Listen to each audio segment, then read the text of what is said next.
ఇరుముడి cinema గురించి చెప్పాలంటే first of all మాటలు రావట్లేదు. రవితేజ గారి నా అక్కడ ఉన్నది అనిపిస్తుంది. ఒక అయ్యప్ప మాలల్లో నిజంగా ఒక అయ్యప్ప కనిపించారు. అలా ఉంది సినిమా. అసలు ఈ సినిమా ఒక ఫాదర్ అండ్ డాటర్ సెంటిమెంట్ ఉంది. ప్రతి ఒక్క డాటర్ అండ్ ఫాదర్ ఈ సినిమాకి వచ్చి చూస్తే మాత్రం అయితే ఖచ్చితంగా హ్యాపీగా సంతోషంగా ఇంటికి వెళ్తారు.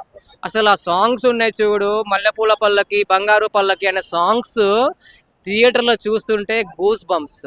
అసలు నిజంగా వాళ్ళ పాప అండ్ వాళ్ళ నాన్న సెంటిమెంట్ అయితే అదిరిపోయింది. అసలు స్టోరీ మాత్రం ఫస్ట్ నుంచి లాస్ట్ వరకు ఎక్కడ లాగలేదు. చాలా మంది అయ్యప్ప మాల వేసే వాళ్ళు ఈ సినిమా ఖచ్చితంగా చూడాలి. వాళ్ళిద్దరు కాంబినేషన్ లో 100 మార్క్స్ ఇస్తాం. అలా చేసింది ఆ పాప యాక్టింగ్ చాలా బాగుంది. అలా పాప చనిపోతుంది. ఆ చనిపోయినప్పుడు ప్రతి ఒక్కరు థియేటర్లో ఏడుస్తారు. ఏడవకుండా మాత్రం ఎవరు కూడా బయటకు రారండి. అలా ఉంది నిజంగా. సాయి కుమార్ గారు చాలా బాగుంది. సాయి కుమార్ గారు కూడా చాలా బాగా యాక్ట్ చేశారు. అందరు అందరు అందరు యాక్టింగ్ చాలా బాగుంది. క్లైమాక్స్ లో ఒక ట్విస్ట్ ఉంటుంది. ఆ ట్విస్ట్ మాత్రం ఎవరు ఎక్స్పెక్ట్ చేయలేరు. ట్విస్టులు కానీ ఆయన స్టోరీ కానీ అన్ని చాలా బాగున్నాయి. ఆయన ప్రతి ఒక్కరు థియేటర్కి వస్తే మాత్రం అయితే ఖచ్చితంగా మీరు పెట్టిన డబ్బులకు అయితే వర్త్ హైలైట్ అని చెప్పొచ్చు. కానీ మూవీ స్లో ఉందని కాదు, ఒక స్టోరీ ఒక మెసేజ్ ఉంది.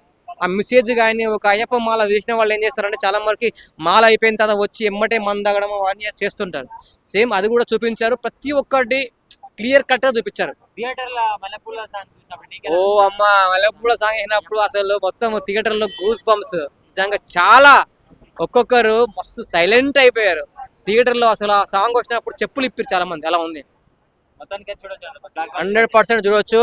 ఈ సినిమా మాత్రం అయితే ఇందులో మీరు అనుకున్నట్టు కామెడీ అవన్నీ ఏం లేవు. ఒక దేవుడి సెంటిమెంట్ ఉంది. ఒక పాప, ఒక సింపుల్ గా చెప్పాలంటే డాటర్ అండ్ ఫాదర్ సెంటిమెంట్.